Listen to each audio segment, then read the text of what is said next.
Bom, pessoal, boa noite a todos.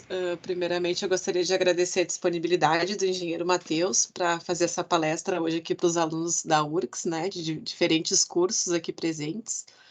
O Matheus, então, é engenheiro eletricista, ele possui graduação em engenharia elétrica, com ênfase em sistemas de energia e potência pela PUC, é coordenador da equipe de engenharia e das atividades de medição e verificação da DSA Engenharia, e possui experiência no mercado de eficiência energética, programas de eficiência energética da Agência Nacional de Energia Elétrica e geração de energias renováveis, né, com a energia solar.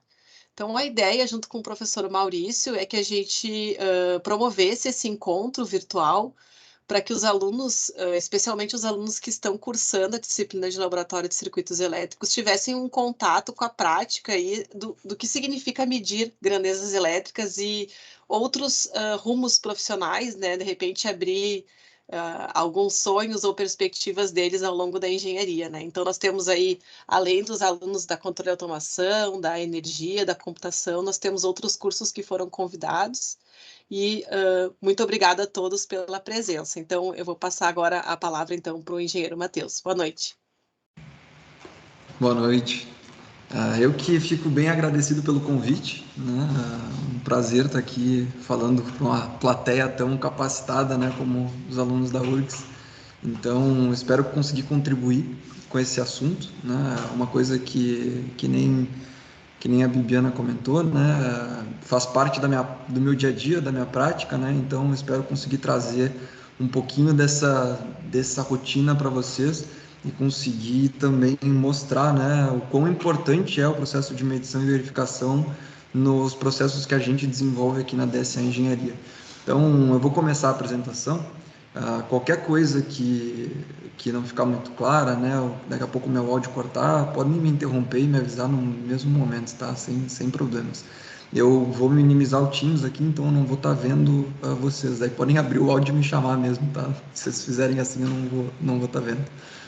Tranquilo, obrigada, Matheus. Nada. Então, começando, né, a ideia que nem eu acabei de comentar é a gente falar um pouquinho sobre o processo de medição e verificação em projetos de eficiência energética.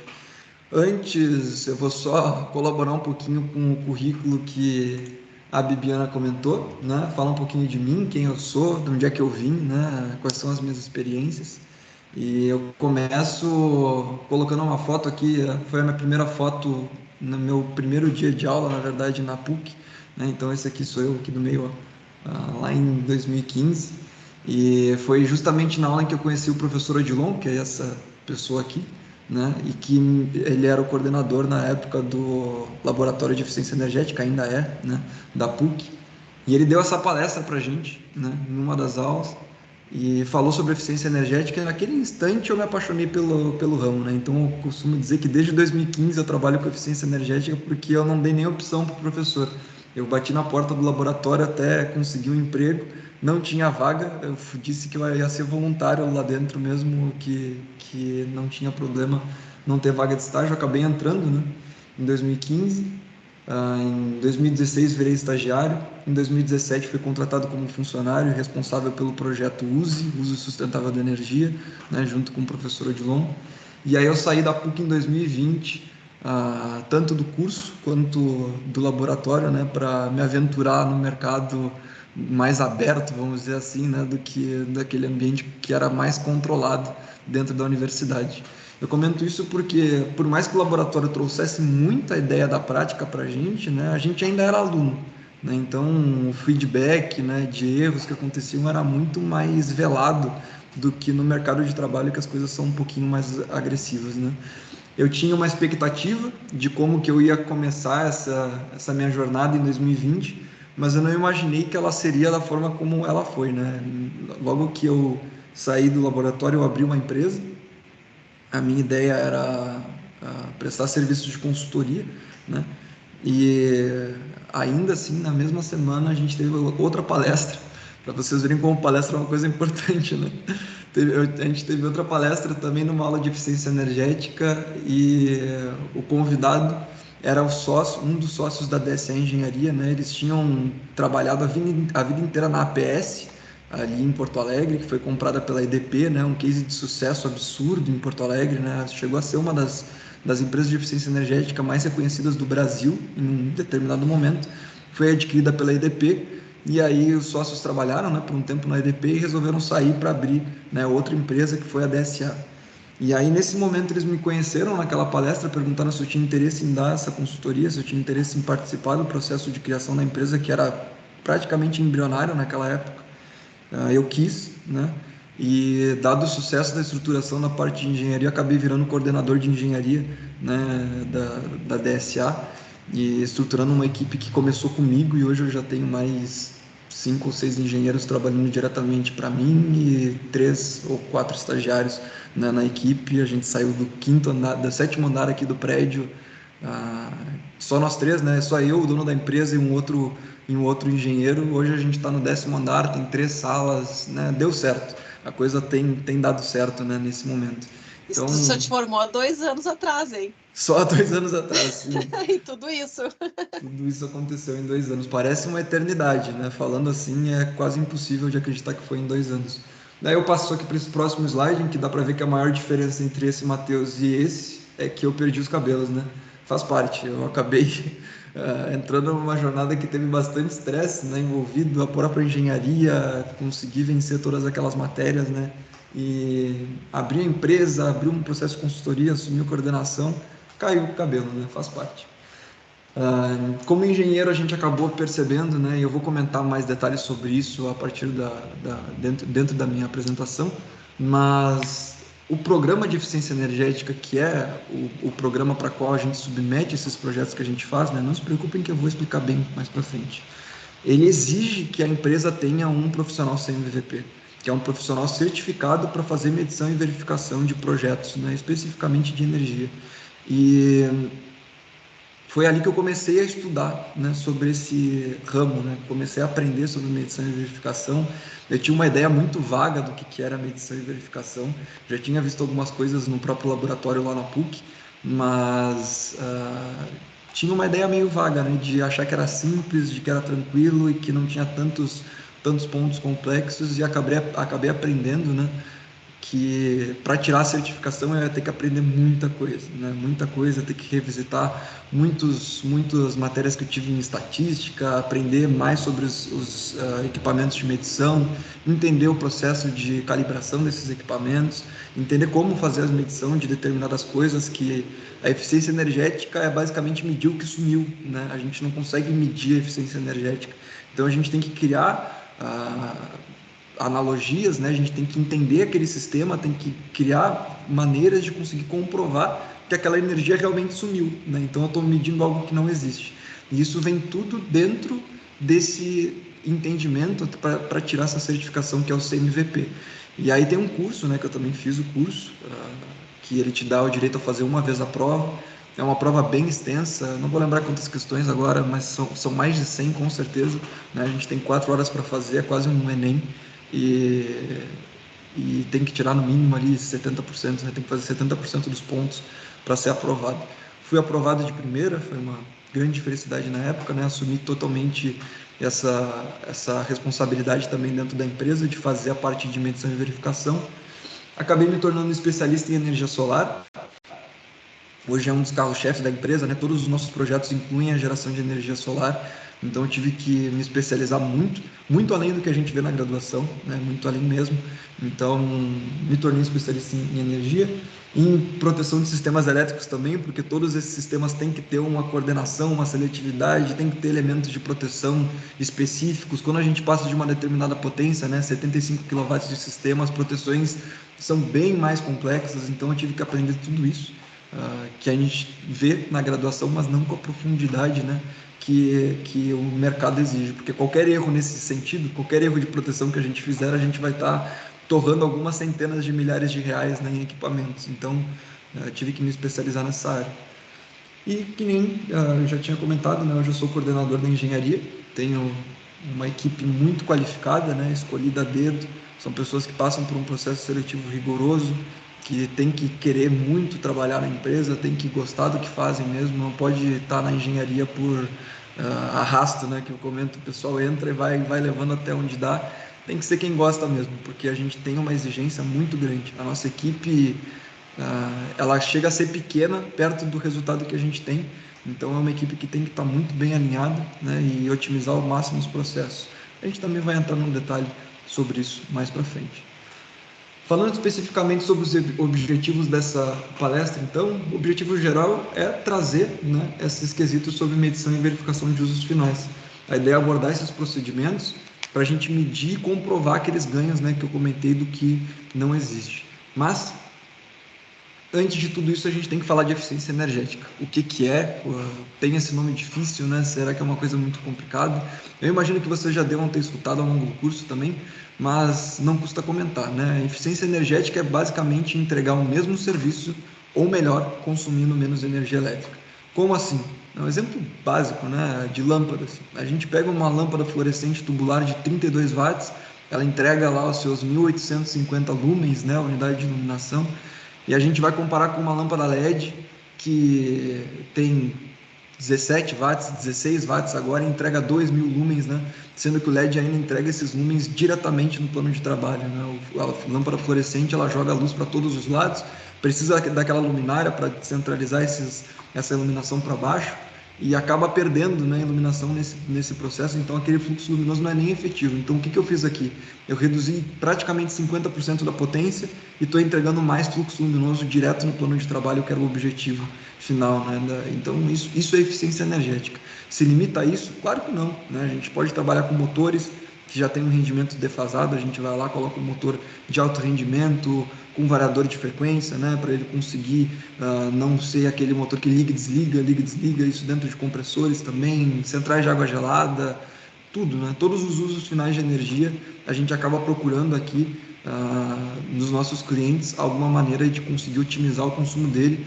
Agora, o último uso final que a gente tem trabalhado bastante é a autoclave em hospital, né? Então, imagina, eu nem sabia o que era uma autoclave, tive que aprender de uma hora para outra o que fazia, como funcionava, como é que consumia energia, para que consome energia, para ver se a gente consegue otimizar alguma coisa no processo, né? E dá certo, deu certo, a gente achou, né, uma forma de otimizar, tem sido também uma coisa que tem funcionado bastante para a gente. Então, vamos entrar um pouquinho no PE, né, que eu queria comentar sobre o que é esse programa, né, como que a DSA funciona, né, de onde que vem esses projetos. Então, basicamente, o Programa de Eficiência Energética do Brasil, ele é uma obrigação legal. A Lei 9991, ela acabou obrigando que todas as distribuidoras de energia elétrica do país, elas investissem um percentual da receita operacional líquida delas em projetos de eficiência energética. Não só em projetos, como em P&D, e agora, né, por causa da pandemia, também estão subsidiando um pouquinho das tarifas, né? Então, esse é o grande risco do nosso mercado, na verdade, porque como isso é uma determinação pública, qualquer coisa que aconteça no país, vem ali algum político, dá um canetaço e a gente perde ali um percentual dessa receita, né? Um percentual desses recursos. Então, hoje, basicamente é isso. Essas concessionárias, elas são obrigadas a colocar esse dinheiro nesse fundo, elas têm que abrir um processo que a gente chama de chamada pública, né? Isso acontece desde 2015, na verdade, todo esse processo bem estruturadinho, porque a ANEEL estava achando meio bagunçado, era muito dinheiro, tinha pouca gente ganhando esse dinheiro, então eles quiseram meio que distribuir esse recurso, né? Democratizar o acesso, e a gente tem as chamadas públicas de projeto, em que a concessionária, ao invés de ela direcionar esse recurso para a empresa X ou Y fazer o projeto, a concessionária ela abre lá todas as regras que as empresas como a DSA têm que cumprir para conseguir submeter um projeto, né? Eles também colocam, aqui eu vou passar para o próximo slide, eles também colocam quais são as tipologias, né, que são aptas para receber esse recurso. Então, indústria, comércio e serviços, poder público, clientes rurais, residenciais de baixa renda, diversos, né? E eles colocam lá quanto dinheiro tem disponível, né, e quanto cada projeto pode consumir desse dinheiro no máximo. E aí as empresas como a DSA procuram os clientes, vão para o mercado, montam esses projetos, entregam para a concessionária pega todos os projetos que foram submetidos, avaliam tudo tecnicamente, se a gente cometeu algum erro, se a gente considerou os equipamentos com selo Procel, que são obrigatórios, né? A gente tem que considerar equipamentos com selo Procel, se o nosso processo de medição e verificação, né, a nossa ideia de como medir aquilo faz sentido, tudo, né? Eles avaliam todo o projeto e te dão uma pontuação. O projeto com mais pontuação é o primeiro classificado, né? E assim por diante, e esses projetos vão consumindo o recurso disponível até ele acabar. Então, às vezes vai até o oitavo colocado, dependendo do porte dos projetos, às vezes até o décimo, às vezes até o terceiro, né? Depende de quantos foram aprovados e quantos pontos a gente obteve. É bem importante comentar, né? Aqui está aquela percentual que eu comentei, hoje está na casa de 0,4% da receita operacional líquida da concessionária, né? Então, esse é o percentual que é direcionado especificamente para projetos de eficiência energética. E a gente pode receber esse dinheiro, né, em duas modalidades. Na primeira, de doação, que são só para empresas sem fins lucrativos, né, empresas filantrópicas, próprio exemplo a PUC, né, que tem que comprovar lá semestralmente que todo o dinheiro que entrou foi investido em alguma coisa, né? A empresa não pode ter fins lucrativos. E isso é bem exigido pelas concessionárias. Para que a gente receba esse dinheiro por doação, a gente tem que comprovar todas essas partes, né? Tem toda a parte que eu faço de engenharia, mas também tem toda a parte de documentação, de comprovação. Não pode estar devendo para a concessionária, não pode ter débito com FGTS, não pode ter débito com INSS. Então é uma etapa, né, bem complexa para a gente conseguir aprovar um projeto dentro desse caráter de doação, né? E a gente... Matheus, Oi. só uma pergunta, tu fala sobre, eu queria saber um pouco da equipe, assim, tu falou da engenharia, né, mas quais as outras áreas que englobam, né, assim, teria pessoal do Sim, direito, porque lá para quem não sabe, né, eu trabalhei também no laboratório de eficiência energética antes do Matheus entrar, sim, e a gente trabalhava ali com diversas áreas, até com a psicologia e comunicação, né, e eu queria saber sim. se na empresa de vocês têm alguma coisa nesse sentido. Na empresa hoje eu cruzo e cabeceio, né? Então eu estou fazendo papel de direito, papel de engenheiro. Dentro da engenharia, né, a gente passou toda a responsabilidade para a equipe de desenvolvimento, da qual eu faço parte, de fazer todos esses processos. Então hoje, né, por mais que eu não seja da área de direito, eu tive que me especializar também nisso, de saber ler todos aqueles documentos, né, entender o que eles queriam dizer. Às vezes o português pode ser bem complexo, né, dependendo de quem está escrevendo e qual o interesse daquela pessoa. Então a gente teve que aprender todas essas coisas aqui, e hoje é a gente que faz. A gente tem sim um plano de empresa futuro, né, de expandir essas áreas, ter algumas pessoas da administração, algumas pessoas do direito principalmente, porque às vezes a gente perde esses projetos e a gente perde eles por um motivo que a gente considera não justo, né? A gente tem que entrar com recurso, que é um recurso praticamente de advocacia, né? Eu tenho que ir lá argumentar contra a concessionária, dizer que ela não deveria ter nos retirado aquele projeto. Ele é avaliado por toda a comissão da concessionária e eles definem se eles vão aceitar o teu recurso ou não. Então isso hoje, tudo quem faz é a equipe de engenharia. A equipe de engenharia é dividida basicamente em duas, né? Tem uma equipe de desenvolvimento de projetos, que é focada especificamente em fazer esses projetos para essas chamadas públicas, e a equipe de execução, né? Execução dentro da engenharia, que a gente faz os projetos executivos, os memoriais descritivos, tem que até explicar um fluxo melhor, né? O projeto ele é dividido entre a fase em que a gente desenvolve e submete e a fase que a gente executa depois de ter ganhado, né? Então, cada uma dessas equipes ela atua em momentos diferentes. A primeira equipe atua justamente nesse período de desenvolvimento e submissão, e a segunda equipe vem, opa, a gente ganhou o projeto, agora a gente precisa fazer executivo, qual lâmpada tem que trocar por qual, onde vai colocar um módulo fotovoltaico, onde vai colocar um inversor, qual a proteção, qual o cabo, tudo, né? Então, essa é a divisão da equipe de engenharia. A gente tem a equipe de gestão da empresa, né, que são os dois sócios. Um deles cuida muito mais da parte financeira da empresa e o outro cuida mais dessa parte administrativa operacional, né, do dia a dia. E a gente tem a equipe de execução, que aí sim é focada não na engenharia, mas ela recebe os projetos executivos da engenharia e passa para as nossas empresas terceirizadas, né, para executar esses projetos e faz essa comunicação com a execução. Então, essas são as três áreas: engenharia, gestão e execução. Dentro da Ah, engenharia tem a perfeito. divisão ali de desenvolvimento e execução, né? Então, Entendi. Então, quem quiser pensar assim, em futuros profissionais e quem acha que poderia ter interesse, se fizer, quem faz engenharia e faz direito, tem uma ó, fatia do mercado considerável para tem, trabalhar. tem, tem muito, porque essa é uma das coisas que eu mais tenho dificuldade de encontrar pessoas que sejam engenheiras e que gostem de ler, né? A gente ouve muito, até durante a faculdade, que engenheiro não precisa saber escrever, engenheiro não precisa cuidar do português, e isso não é verdade, né? Na nossa área aqui, a gente precisa escrever diagnósticos energéticos, a gente precisa escrever memorial descritivo e tem que estar tudo perfeito, né?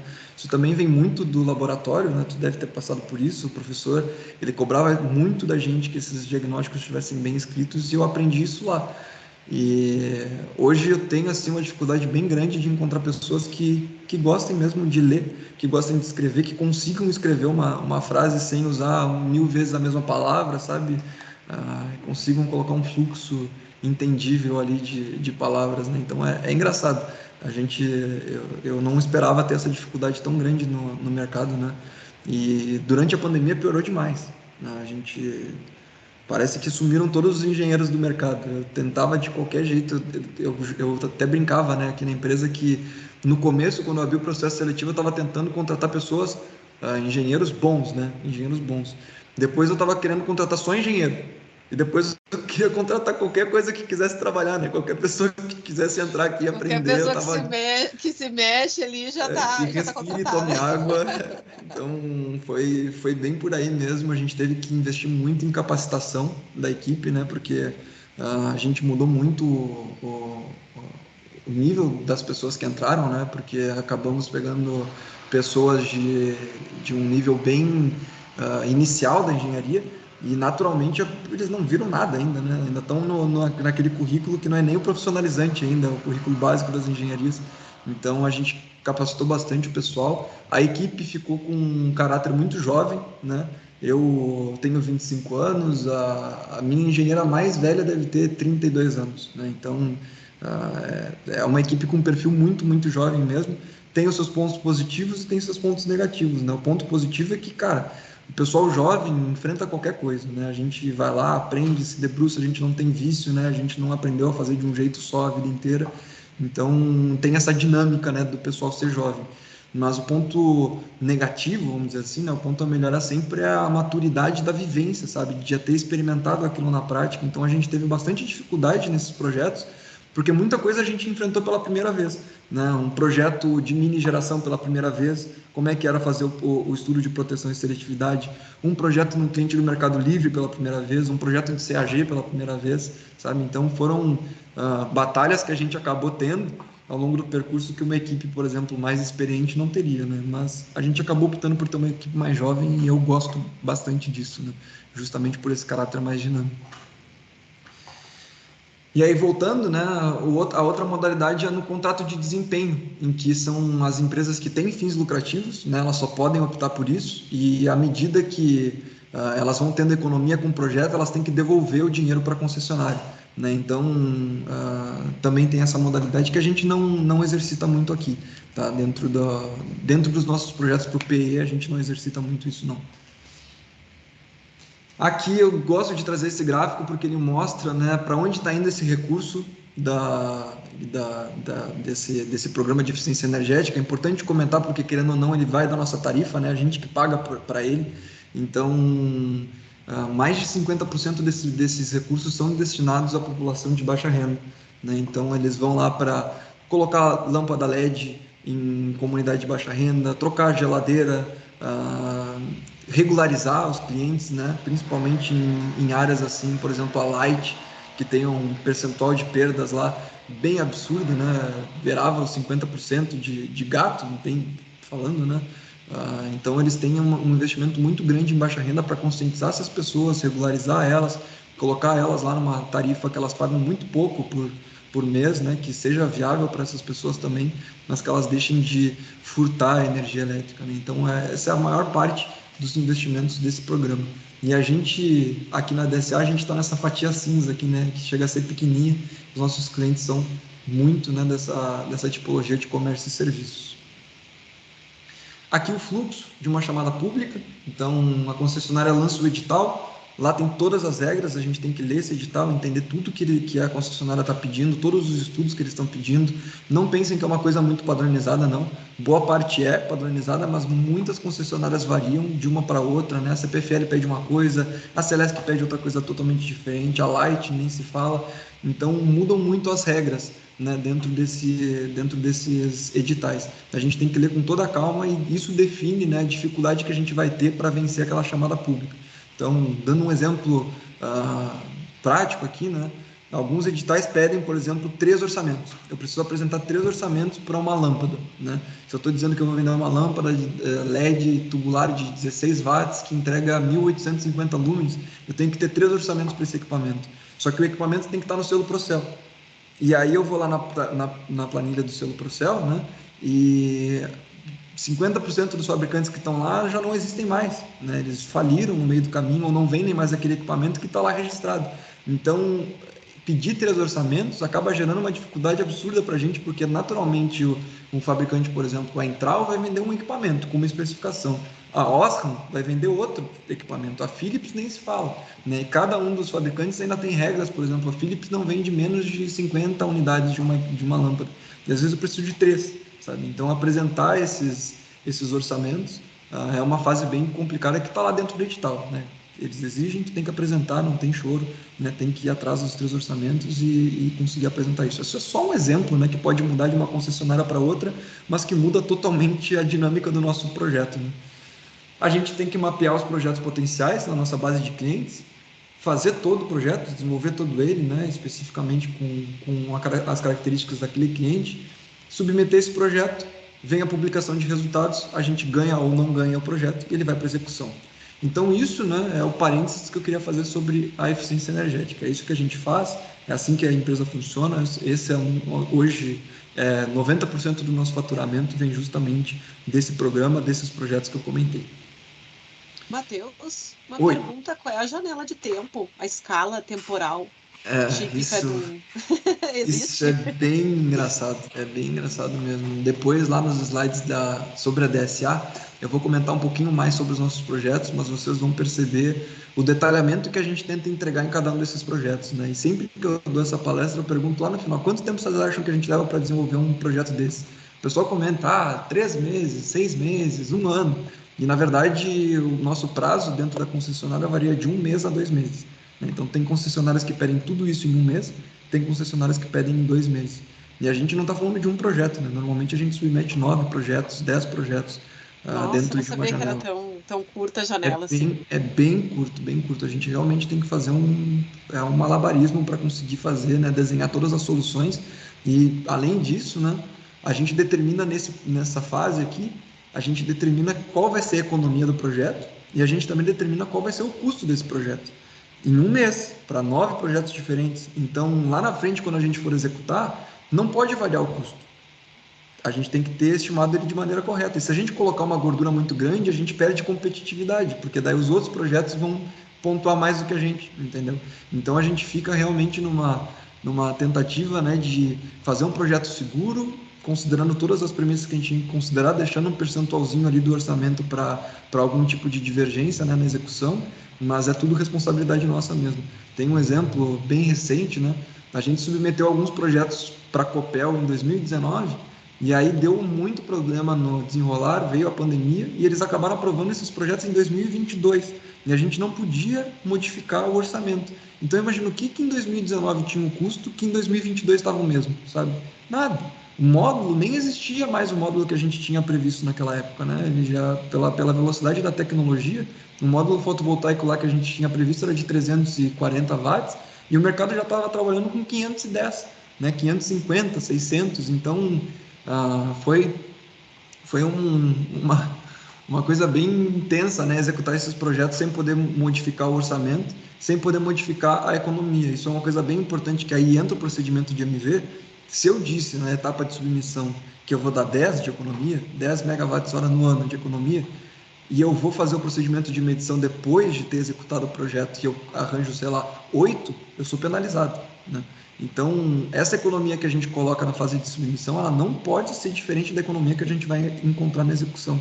Ela tem um percentual de tolerância, né, de 10%, se eu não me engano, né, 10% no ano que a gente tem de tolerância para variar essa economia para cima ou para baixo, que parece muito, mas quando a gente vai ver a dimensão dos projetos que a gente executa, ele é pequeno, né? A gente nunca teve algum projeto que ficou fora dessa variação. Mas a gente conhece empresas, né, que acabaram enfrentando isso e as penalidades são bem severas, né? Então, é um processo bem difícil, não é para qualquer empresa, né? Realmente não é uma coisa simples de fazer. Se a gente vai ler todas as penalidades que tem lá no edital, dizendo o que vai acontecer contigo e com a tua empresa se alguma coisa fugir, né, do esperado, a gente não submete nada, né? Então, a gente tem que tomar muito risco nesse processo, né, de entender quais são as coisas, contratar bastante seguro, a gente precisa contratar muito seguro para dólar, contratar seguro para variação de preço interno, precisa contratar seguro para acidente de trabalho, se vier a acontecer, a gente tem que ter, né, diversos, né, seguros para que a gente consiga executar o projeto de forma tranquila. Então é um processo bem complexo. Deixa eu só verificar, o Guilherme levantou a mão, eu não sei se ele levantou por acidente, mas eu não sei se tem alguém aqui. Guilherme quer falar no áudio? Pode ser. O que acontece caso a empresa tenha sido selecionada, que nem nesse caso que tu comentou da Copel, e no final não seja viável executar, a empresa não tenha condições de executar o projeto? A gente desiste, basicamente é isso, né? Então a gente tem que, em comum acordo, rescindir o contrato e não assinar ele na época que a gente ganhou o projeto, né? Então isso é até uma coisa bem interessante. Como é que funciona, por exemplo, se tiverem 20 projetos, né, que foram submetidos lá na chamada pública, mas foram aprovados 10. E os outros não tinham nada de errado, na verdade, né? Eles só não foram aprovados porque eles não ficaram ali, não tiveram pontuação suficiente. Então o que acontece? Eles ficam num cadastro de reserva, que é justamente os projetos que são chamados caso alguma empresa ou algum cliente venha a desistir, né? Então a gente teve um caso de um cliente que desistiu do processo, eles acabaram enfrentando uma crise bem severa financeira, né, na pandemia, e tinha lá uma contrapartida e o cliente nos disse, cara, infelizmente eu não vou ter condição de honrar isso, né? Nem que a gente parcele, não tem como. E naquela época a gente também não tinha condição de colocar o investimento, né, e receber ele depois pela economia. Então acabou desistindo e aí entra um projeto que estava na reserva, né? Então tu pode desistir. O que tu não pode é entrar no projeto, né, assinar o contrato e não entregar. Aí é complicado. Não sei se te respondi, tudo certo? Respondeu. A minha dúvida tinha ficado mais por conta de tu ter comentado, o contrato tinha sido assinado antes da pandemia e foi executado depois ou não Não, tinha? não, Não. não. Nessa fase de submissão de projeto, a gente não assina contrato nenhum, né? A gente Uhum. envia o projeto para a concessionária, ela vai avaliar. Quando eles aprovam o teu projeto, ou seja, quando vem o resultado dizendo foi aprovado, parabéns, aí tem a etapa de assinatura de contratos. A partir do momento que tu assina o contrato, tu assinou o contrato, tu tem condição de executar o projeto, entendeu? A partir dali tá valendo então todas as penalidades que eu comentei. E foi intenso porque o que eu quis comentar como foi intenso, né? Era uma chamada bem expressiva em faturamento para a gente não queria desistir daqueles projetos, né? Então a gente teve que conversar com todos os clientes. Nesse caso, a maioria deles eram escolas, né, eram redes religiosas, então a gente conversava com irmãs, por exemplo, que administram aquele colégio, e tinha que explicar para a irmã, né, que as coisas variavam de preço, a gente teria que, ou elas tinham que dar uma contrapartida maior, iam ter que colocar mais dinheiro, ou a gente ia ter que tentar negociar com a concessionária uma redução de escopo, né? Então foi uma etapa de negociação bem intensa naquela etapa, antes da gente assinar o contrato. E como tudo, né, a gente não tem um período tão grande para decidir assinar o contrato ou não. Então foi meio corrido ali naquela época, mas deu tudo certo. Hoje a gente está com todos os projetos da Copel já executados e na fase de monitoramento e medição de economias, né? Então, mas é intenso. Não dá para dizer que não tem emoção, né? Tudo com bastante emoção. Isso. Perfeito, muito bom. Então a gente entra agora no procedimento de MV, né? Eu estava dando uma olhada aqui no chat, enquanto a gente conversava, eu vi que alguém comentou que o escritório é bem bonito. Depois eu mostro melhor, né? A gente está olhando aqui só o meu canto, só a minha salinha aqui, né? Depois eu mostro. Acho que o pessoal tá querendo estágio, hein, Matheus? É, Estão até ó, elogiando o escritório aqui, já estão fazendo uma ó, cama vamos, aqui. vamos tentar, né? É possível. Vamos lá. Então a gente entra no procedimento de MV. E por que ele é importante, né? O que é o procedimento de MV? Então a gente acabou de passar pela fase inicial, né? Que é o diagnóstico energético aqui. A gente entregou, submeteu, a gente ganhou o projeto. Daí, quando a gente ganha o projeto, a gente tem que entregar um relatório inicial, né, para a concessionária. O que é esse relatório inicial? Um resumo do escopo. se mudou alguma coisa, se tem alguma alteração que tem que ser aprovada por eles ou não, né? Quanto vai custar, se está tudo certo, se é aquilo que foi aprovado mesmo. Tem uma etapa aqui de ajuste, né, de negociação, para a gente entender se está tudo certo. Estando tudo certo, começa a etapa de medição. Como assim começa a etapa de medição, Matheus? Tu nem executou nada ainda. A gente mede a linha de base, que a gente chama. É o período de linha de base. Então, a partir desse momento, eu vou fazer o meu plano de MV. Eu estou dizendo, olha, lá no diagnóstico, aqui na fase 1, eu entreguei a minha estratégia de MV. É como eu pretendia, né, fazer a medição e verificação. O que eu ia medir, como que eu pensava em medir isso, quais eram os resultados que aquilo ia me trazer, como que eu ia valorar a economia a partir daquela medição. Né? Então, lá é só uma estratégia. Quando chega aqui no início da medição mesmo, a gente tem que colocar aquela estratégia em prática. Então, a gente vai lá no cliente, começa a medir algumas coisas para dizer, olha, o cliente está consumindo isso nesse momento e a partir disso aqui eu vou fazer o meu projeto. Então, é nessa janela, com esse tanto de funcionários, com esse período de utilização dos equipamentos, com esses equipamentos, né? Não pode queimar e trocar por outro. Então, uma coisa importante também, né? Pelo CMVP, né? Pelo CMVP não, pelo protocolo de medição e verificação, o dado lá do fabricante, que está lá no datasheet do equipamento, aquilo é uma estimativa. Então, se eu tenho uma lâmpada que é 16 watts, pro protocolo, isso é uma estimativa, isso não é a potência do equipamento, porque só vai ser a potência do equipamento quando eu colocar ele no circuito que ele vai consumir energia, medir todas as perdas desse circuito, saber quanto que ele está consumindo lá naquele ponto, naquelas condições. Né? Então, toda a fase de diagnóstico ela é uma fase estimada. Por mais que eu esteja lendo ali na lâmpada, lá no cliente, no levantamento, que ela tem 32 watts, eu estou estimando que ela tem, porque eu não medi aquela potência. Então, aqui nessa fase inicial, eu vou lá medir aquela lâmpada mesmo, eu vou colocar o meu equipamento de medição calibrado, tem que ter calibração de pelo menos 1 ano, né? Tem que estar válido dentro desse período. Eu tenho que ir lá medir, eu tenho que calcular o erro, eu tenho que calcular a amostragem, né? Porque eu não posso medir 8.000 lâmpadas, né? Que nem a gente já trocou em alguns projetos. Eu vou pegar famílias de lâmpadas que vão ter potências específicas e vou dizer, olha, lâmpadas fluorescentes compactas até 23 watts. Vou medir tudo isso numa família. Né? Então, eu tenho que distribuir as amostras dentro dessa família de até 23 watts para não ter uma amostra enviesada. Porque, por exemplo, se eu tenho lâmpadas de 15 a 23 watts, né? Chutando aqui uma família, um intervalo, 15 a 23. Se eu medir só lâmpada de 15, a potência da família vai ser 15. Se eu medir só lâmpada de 23, vai ser 23. E não pode ser isso. Né? Tem que medir amostras suficientes para ter, né, efetivamente uma ideia de quanto que aquela família ali está consumindo de energia, qual que é a potência daquela família de lâmpadas no cliente, no projeto. Então, essa é a primeira etapa de medição e verificação, a linha de base.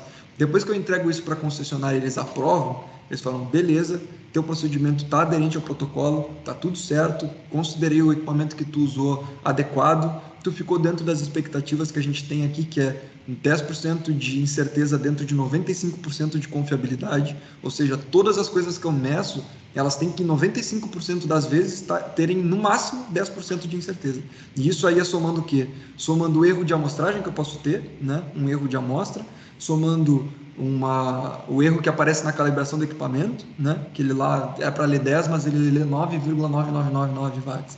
Né? E somando o erro que eu posso ter em algum tipo de modelagem que eu vou fazer, que eu vou explicar mais para frente também essas modelagens. Então, somando todos esses erros, né, calculando a incerteza de tudo isso junto, ela tem que ficar em 95% das vezes abaixo de 10%. Então, só a partir disso que a concessionária vai dizer, aprovei. Quando eles aprovam esse teu plano, aí começa a execução. Aí vai as equipes lá, né, vão as equipes de terceirizadas que a gente contrata sempre a mesma empresa, mas é terceirizada, né? Eles vão lá, começam a substituir as lâmpadas, começam a instalar os equipamentos de geração de energia solar e depois que está finalizado esse processo, a gente começa de novo a medir e verificar aquela energia que agora estou economizando, né? Então esse é todo o processo, né? Isso que é a medição e verificação. Eu ainda tenho que entregar essas medições finais, eles vão avaliar se, a concessionária, né, vão avaliar se eu fiquei dentro daquele range de 10% de energia que eu comentei, se não a gente vai ser penalizado, aqui é bem determinado, sabe, se ficar fora do range de 10% para baixo, né, se vier 10% para cima eles ficam bem felizes, mas para baixo a gente é penalizado. E aqui uma etapa muito importante, né? Isso é uma coisa que é engraçado porque a gente discute bastante com alguns clientes, né? Discutir no bom sentido, de ter uma divergência, porque eles gostariam muito de que a gente retirasse uma lâmpada fluorescente de uma unidade, deixasse de estoque, ou mandasse para outra unidade que está com falta daquele equipamento. Isso é proibido pelo programa de eficiência energética. O objetivo do programa é retirar carga ineficiente do sistema elétrico brasileiro. Então, o que eles obrigam a gente a fazer? Se tu trocou aquela lâmpada, ela vai ser descartada, né? E a gente tem que mandar para uma empresa especializada em descarte, que tem que ter... Isso tudo a gente tem que ver lá naquela fase de desenvolvimento, né? A gente tem que escolher essa empresa lá, saber se ela tem os certificados de acordo com o IBAMA e tudo mais lá que ela tem que ter, né? De descarte de acordo com as leis ambientais. Nem sei se é o IBAMA, agora não me lembro o nome do órgão, acho que é assim. E a gente tem que ter todos esses certificados, manda para eles depois na execução, eles descartam os equipamentos e nos mandam um certificado de descarte, né, indicando que, olha, tantas lâmpadas foram descartadas, tantos reatores foram descartados, esses foram os procedimentos, e só a partir disso a concessionária vai considerar adequado e vai pagar o projeto, né? Então, até aqui a gente foi investindo no nosso bolso, né? Então, a gente tem que ter uma capacidade de caixa muito grande para executar esse projeto, né? A gente junto com o cliente, que vai também colocando a contrapartida dele, né, em algumas rubricas. Então, a gente tem que ir comprovando várias coisas para conseguir receber esse dinheiro de volta, né? E daí ter o nosso faturamento. Uma das últimas etapas é o treinamento e a capacitação das pessoas, né? Imaginem vocês, são irmãs, né, que nunca viram um sistema de energia solar na vida, ou às vezes uma pessoa responsável pela manutenção, que ele é eletricista de vida, né? Ele aprendeu na vida que a coisa funcionava daquele jeito, ele está lá executando aquilo que ele sempre executou a vida dele, né? Então agora tem um sistema de energia solar injetando 100 amperes na rede, né?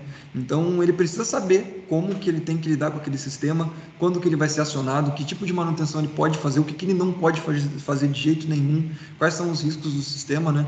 Então isso está tudo dentro de treinamento e capacitação. Quando tudo isso termina, a gente faz um relatório final, né, entregando tudo para a concessionária, todos os documentos, tudo que foi gerado, orçamento, nota fiscal, comprovação de contrapartida, os relatórios de medição e verificação, tudo, né, vai tudo para a concessionária para eles avaliarem o projeto e submeterem para a ANEEL, que vai dar lá o amém da ANEEL, né, dizer que está tudo certo, e a ANEEL tem até 5 anos, se eu não me engano, para fazer esse processo. Então, nada desses documentos podem ser perdidos em 5 anos. Porque se no último dia dos 5 anos a ANEEL resolver fazer uma vistoria, a gente tem que ter os arquivos para mostrar para eles e dizer que estava tudo certo na época do projeto. Então, isso é bem importante também. E a gente chega aqui, né, trazendo a síntese do que é o procedimento de medição e verificação. É o procedimento, então, para medir e comprovar os ganhos energéticos dessas ações de eficiência energética. Parece simples, mas olha só, né, esse cenário que a gente viveu em um dos nossos projetos. A gente tinha aqui, ó, é um gráfico que vai aparecer ali, né? A gente tinha uma linha de base, tá? Esse aqui é o consumo, né? Imaginem vocês, é o consumo do nosso cliente ao longo do ano. A partir daquele momento que eu disse que eu fiz as medições em loco, né, e determinei que, cara, esse aqui é o consumo, eu vou considerar esse histórico, é isso aqui. Então, essa era a nossa linha de base.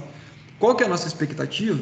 Que depois do projeto de eficiência energética, vai ter uma coisa mais ou menos assim, né? Claro que por causa da geração solar, bem mais agressiva, né? Essa linha vai estar bem lá embaixo porque a gente gera muita energia, mas trazendo aqui, por exemplo, né, para deixar lúdico o que a gente espera que aconteça. A gente espera que tenha isso. Mas o que pode acontecer? Eles podem fazer uma expansão no meio do caminho, né? O cliente pode abrir uma unidade a mais. A gente viveu muito isso com hospitais, né? A gente começava a executar um projeto no hospital em um ano e no outro ano os caras tinham construído um prédio novo, né? E aquele consumo de 10 que a gente tinha agora virou um consumo de 15. E a gente fez um processo de eficiência energética. Então, como que antes ele consumia 10, a gente faz eficiência energética, agora vira 15. Cadê a economia, né? E a gente tem que ter metodologias para conseguir fugir disso, né? Para conseguir dimensionar, tá, qual que é o consumo do prédio novo? Como é que eu vou colocar isso na nossa linha de base lá? Como é que eu vou ajustar essa linha de base para que ela venha a condizer com a realidade, né? Então, esses são os desafios. E ainda pior, né? A pandemia.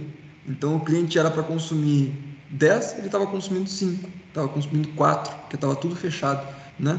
Não tinha utilização, a gente fazia muito projeto a gente teve os dois casos, né? A gente fazia muito projeto em escola que veio assim, o consumo era praticamente nulo, né? Era só o mínimo ali da concessionária. E a gente teve também hospitais que consumiam 10 e passaram a consumir 20, né? Porque tinha novas alas de UTI, novos equipamentos consumidores de energia. Então, isso tudo varia. E aí, se eu não tenho um procedimento, né? Se eu não tenho conhecimento de como fazer para a medição apontar a economia de verdade, aqui eu acabei de me perder, né? Se eu se eu não tenho esse procedimento aqui, eu me perco, porque eu não vou conseguir comprovar ganho nenhum. O cliente estava esperando abaixar o consumo dele, aumentou o consumo ou se perdeu porque ele não está mais usando aquela sala 8 horas, está usando 2, né? Então, aqui a gente tem que ter os processos da medição e verificação para conseguir adequar a nossa linha de base ao novo cenário. E aí, para conseguir comentar com você sobre esses processos, a gente tem que ter alguns conceitos, né, que vêm lá junto com o protocolo de medição e verificação de performance, né, que é basicamente o quê? O que é uma variável independente? Então, o protocolo coloca lá bem claramente, né, são os fatores que determinam a variação do uso da energia elétrica. Como assim? Estou medindo um ar-condicionado. O que vai mudar o consumo de energia do ar-condicionado? Primeira coisa que vem na cabeça é a temperatura externa, né? Se tiver 30 graus lá fora, se tiver 23, o ar-condicionado vai consumir, né, de forma diferente. A ocupação do ambiente. Eu tenho 5 pessoas no ambiente, eu tenho 50 pessoas no ambiente, né? Então, esses são variáveis independentes, né? São as variáveis que, se eu alterar elas, eu vou ter uma alteração proporcional, né, diretamente ali no meu consumo de energia também. Fatores estáticos são aqueles fatores que também mudam, mas que eu espero que eles não vão mudar, né? Então, como assim? Vamos dizer, o horário de utilização de uma lâmpada, por exemplo, né? Eu combinei com o cliente que ele usa essa lâmpada 8 horas por dia. Eu espero que isso não mude lá no meu período de determinação da economia. Ele vai continuar usando a lâmpada 8 horas por dia. Se mudar, eu tenho que rever todo o estudo, né? Então, isso também é uma condição. Mas então, quando eu estou fazendo aquela estratégia de MV que eu comentei, eu tenho que citar tudo isso. Quais são as variáveis independentes que eu vou medir? Quais são os fatores estáticos desse projeto, né? O que eu imagino que não vai mudar? E quais são os ajustes? Por exemplo, se mudar, o que tu vai fazer, né? Como que tu vai contabilizar aquela nova coisa? Se tiver um prédio novo lá no teu cliente, como é que tu vai modelar aquele prédio para saber quanto que ele consome e como ele mudou a tua linha de base, né? Então, esses ajustes são exatamente isso. E ele tem que estar definido na estratégia, porque tu tem que deixar claro para a concessionária que tu está preparado para essas alterações que são possíveis, né? A concessionária também tem uma obrigação muito grande lá com a ANEEL. Então, eles não podem lá na frente prometer um projeto que vai economizar tanto e ele economizar metade. Então, eles também querem saber como que tu vai te preparar para isso. A linha de base a gente já comentou, o período de determinação é o período, né, lá na execução do projeto mesmo, o projeto já executado, eu vou medir a economia. E a fronteira de medição é a abrangência, né, que eu vou medir. Eu vou medir só o circuito, vou medir toda a instalação, e a gente vai ver isso agora, né? O protocolo de medição e verificação, então nos dá algumas opções de como a gente pode medir, né? Isso é uma coisa bem importante. Se vocês pegarem o protocolo para ler hoje, ele não vai dizer para vocês como medir iluminação. Ele não vai dizer para vocês como medir uma central de água gelada, né? Como determinar a economia. Ele vai te dar opções de como que tu pode fazer as medições de forma adequada. Tu, né, como engenheiro, que vai ter que pensar no procedimento e dizer, ok, para mim serve a opção A e eu vou aplicar ela nesse uso final dessa forma, né? Então, tu como engenheiro, tu como um profissional certificado que tem que saber disso. Então, a opção A é uma opção isolada, né? Eu posso medir algumas variáveis independentes e eu posso estimar alguma delas, né? Mas ela é isolada, ou seja, eu vou medir no ponto, no equipamento. Eu não estou considerando toda a instalação, eu não estou considerando outros fatores, né, interativos ali com a minha unidade. É isolada, no ponto. A opção B, na verdade, agora ela não estima mais nada. Se tem 5 variáveis independentes, eu vou medir tudo que pode influenciar naquele uso. E aí, ela também é isolada. Por exemplo, um motor, né? Eu vou colocar um medidor de grandezas elétricas lá instalado no motor que vai medir tudo que ele está fazendo. Vai medir potência, vai medir tempo, vai medir corrente, vai medir tensão, vai medir tudo que eu puder medir naquele motor, né? Tem a opção C, que é toda a instalação, que seria, por exemplo, eu pegar o relógio da concessionária e fazer um cálculo em cima do relógio da concessionária de quanto que eu economizei de energia. Isso só é aplicável para projetos que economizem no mínimo 10% da energia do cliente, né? Porque imaginem vocês, eu estou medindo toda uma instalação. Se ele for um projeto pequeno, naturalmente eu não vou ver isso, né, no consumo. Então eu tenho que economizar no mínimo 10%. E a opção D, que é uma simulação, né? Que ela é muito aplicável, por exemplo, nos projetos LEED, de projetos que não existem ainda, né? Prédios que não existem ainda. Então, essas pessoas têm que fazer uma simulação daquele prédio, dizendo quanto que elas esperam que aquele prédio vai consumir de energia, né? Então, uma simulação calibrada.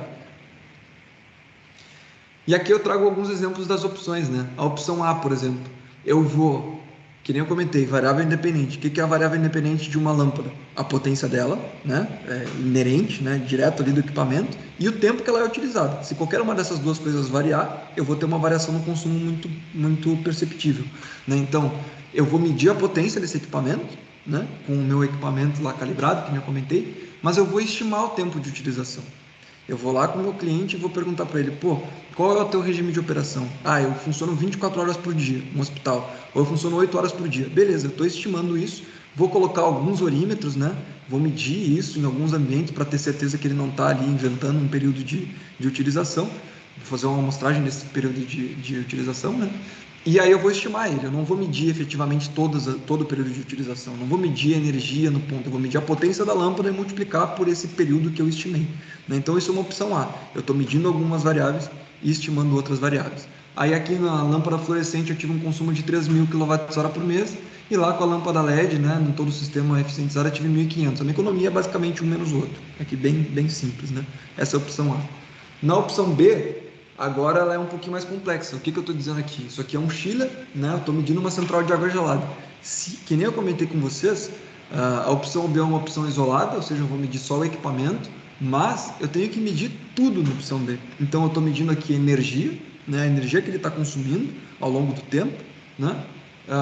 Eu tenho que medir também a vazão de água que está passando pela água gelada que vai para o sistema e a água aquecida que volta, né, das salas que ele está refrigerando. E eu tenho que medir a temperatura que essa água foi e voltou, além de medir a temperatura externa do ambiente. Então aqui eu tenho que medir tudo. Na opção B eu estou dizendo, não tenho nenhum apetite para risco e eu vou medir tudo para ter certeza que a economia vai vir, né? Então esse é um exemplo de opção B. Dá para fazer a medição num chiller na opção A? Dá, claro que dá, né? Tu vai ter que testar ali a tua metodologia e ver se a incerteza ficou dentro do adequado. Mas eu posso estimar, por exemplo, que a temperatura externa vai ser a mesma temperatura dos últimos 10 anos, né? A média de temperatura dos últimos 10 anos. Então eu não vou medir a temperatura externa, vou considerar que ela é a média dos últimos 10 anos, né? Que ela não vai variar muito além disso. Então aqui eu acabei de estimar uma variável independente. Se eu estimei uma variável independente, ela vira, né, opção A. Na opção C, eu tenho toda a instalação. Então eu tenho lá a minha fábrica, né? O meu chiller está dentro da fábrica, está dentro do parque da fábrica, mas eu não vou medir ele diretamente. Ele vai me dar uma economia aqui de 20% no consumo desse cliente, então eu vou colocar o meu medidor lá para medir tudo e eu vou ver na conta de energia, né, essa economia. E a opção D aqui é basicamente fazer a simulação, né? Então aqui eu trouxe um exemplo do Energy Plus, né, bem antigo, não quis ter nenhum tipo de problema aí com o software, que eu não tenho a assinatura dele, então eu coloquei uma imagem bem antiga para garantir que ia dar tudo certo, mas é basicamente fazer a simulação daquele uso final num software muito bem calibrado para isso, né? Que ele te dê a certeza de que vai condizer com a realidade. Chegando no final da apresentação, né, tenho aqui os treinamentos que são necessários para que se atue nessa área de medição e verificação. E são basicamente dois, né, que é o CMVP, em que tu vai ser um profissional certificado para fazer a medição e verificação de usos finais, né, esse é o curso que eu tenho, e eu acabei ganhando de bandeja o outro, né, porque quando veio esse segundo título aqui, eles determinaram lá na organização de agência de energia elétrica, né, nos Estados Unidos, eles acabaram identificando que a gente pode, quem era CMVP pode ser também PMVA. Então eu ganhei as duas certificações. E aí aqui tu é um analista de performance, né? Não é mais só uma medição de energia do uso final. Agora tu é um analista de performance, é uma coisa mais geral, né? Então essa também é uma certificação que está lá disponível para fazer. Não são fáceis, tá, pessoal? Até comentando aqui, é um curso bem longo, tem que dar um período de capacitação para fazer. Um curso bem longo deve ser um mês de curso, né?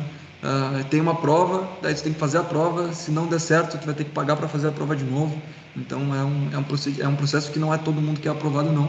Mas até me surpreendi com o grau de conhecimento que eu obtive de áreas que eu nem estava esperando, né? Eu queria aprender sobre medição e verificação, mas para tu aprender sobre como medir uma CAG, tu tem que entender o que uma CAG faz, né? Então eu acabei aprendendo muito mais coisas do que eu estava esperando.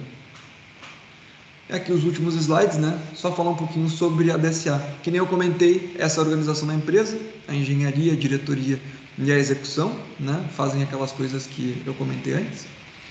A gente tem um processo que, para vocês imaginarem, para a gente conseguir entregar todas as coisas que a gente entrega, todos os processos têm que ser muito automatizados, né? Então a gente desenvolveu aplicativos aqui, nós desenvolvemos, né, dentro da própria empresa, a gente desenvolveu uma metodologia para conseguir mapear todos os ambientes que a gente faz levantamento, né? Então tem um QR Codezinho que a gente cola lá na parte interna da porta ali do cliente para que ele nunca consiga enxergar de forma fácil, né, essa etiqueta. E aí quando a gente lê esse QR Code por dentro do nosso aplicativo, ele mostra lá qual lâmpada tem que entrar, no caso de lâmpada, né? Então fica tudo bem mapeado, bem fácil para a gente. E hoje esse sistema informatizado e automatizado ele percorre basicamente todas as áreas, né, da engenharia para que a coisa seja bem fácil. Aqui eu trouxe alguns projetos que a gente executou. Esse foi um projeto que a gente fez em São Paulo, em Campinas, de um colégio, né? Um projeto gigantesco para os nossos padrões da época, né? Hoje a gente já está fazendo projetos maiores, mas aqui é um projeto de 326 kW-pico. Já foi o nosso primeiro projeto com proteção em média tensão, né? Então aqui foi um projeto que a gente bateu bastante a cabeça, né? Mas eu gosto de trazer aqui porque a gente segue todas as diretrizes dos fabricantes, né? Então aqui a gente está deixando os corredores de manutenção, vocês nem conseguem enxergar, né, as eletrocalhas que estão roteando os cabos desse sistema, basicamente parece que nem tem cabo, né? Onde é que estão os cabos do sistema, né? A gente roteou eles de maneira que não ficasse poluído, né? Então as eletrocalhas estão por aqui, tá vendo que elas vêm encosteando aqui, ó, estão bem escondidas, o sistema ficou perfeito mesmo, ficou bem legal. Lá embaixo tem um pouquinho de sistema também. A gente precisa de um laudo de um engenheiro civil desses telhados, né, para dizer que não pode usar tais áreas. Aqui a gente não podia usar a área central e nem esse telhado, né, então a gente deslocou o sistema. Enfim, a iluminação também, né, de trazer essa melhoria, que nem eu disse, cara, aqui nessa quadra a gente está consumindo 1/3 da energia que o sistema anterior consumia. E olha a diferença, né, do LED para o que eles tinham antes, que era uma iluminação de vapor de mercúrio, né, verde, que, cara, nem tinha ninguém jogando bola, né, basicamente era isso, estava lá só para enfeite. Aqui eu também trago, né, que isso vem muito da nossa capacidade em software. Então aqui é um saguão que a gente teve que explicar para o cliente como é que podia estar colocando uma lâmpada com uma potência menor e entregando mais iluminação, né? Então eu tive que fazer uma simulação no software, que é esse aqui do lado, né, o Dialux, que a gente fez, a simulação desse saguão, para conseguir comprovar para o cliente que ele ia ter mais iluminação com uma lâmpada com uma potência inferior. E para comprovar, a gente precisou fazer uma simulação nesse nível, né, que está bem além do que o mercado costuma entregar para simulações de iluminação, né? Então isso é outro diferencial. A gente trabalha hoje com realidade aumentada, né? Então todos os nossos projetos são mapeados por drone. A gente vai lá, faz um mapeamento que acaba gerando um modelo 3D. O cliente vai lá com o nosso aplicativo, lê, né, esse código que está aqui nessa plaquinha, que a gente conseguiu fazer com que não fosse um QR Code. Hoje ele lê o nosso logo, né, e automaticamente o aplicativo coloca um modelo do sistema já executado, né, do cliente ali naquele plano real, via celular, obviamente, né, ele tem que ver pelo celular, por um tablet, o sistema dele executado. Então isso também é um diferencial nosso. E são coisas que eu fico bem orgulhoso de trazer, porque, que nem eu comentei, cara, isso deve ter tudo um ano, né? Foi um crescimento muito grande que a gente teve do primeiro ano que eu entrei, em que a gente estruturou toda a empresa, para o segundo ano que a gente criou todas essas coisas que eu estou mostrando. E aí eu encerro, né, a apresentação, fico aberto para questionamentos. Eu estimei, eu não tenho certeza que o nosso horário era 9 horas, mas eu tive que dar uma corrida agora aqui no final, porque eu vi que chegou ali perto do horário, né? Então termina aí com 2 minutos de delay do nosso período. Então, muito obrigada, Matheus, por toda a tua disponibilidade. Eu acho que os alunos conseguiram verificar numa palestra tão rápida, tão breve, sim, diversos assuntos que a gente vem tratando ao longo do semestre, né? O professor Maurício aí também, que é da área de instrumentação, deve ter visto vários termos ali que o professor Malvino, orientador dele, bate na tecla em instrumentação, né? Então, muito obrigada, assim, foi muito bacana. Eu vou encerrar a gravação agora e a gente abre, então, para perguntas.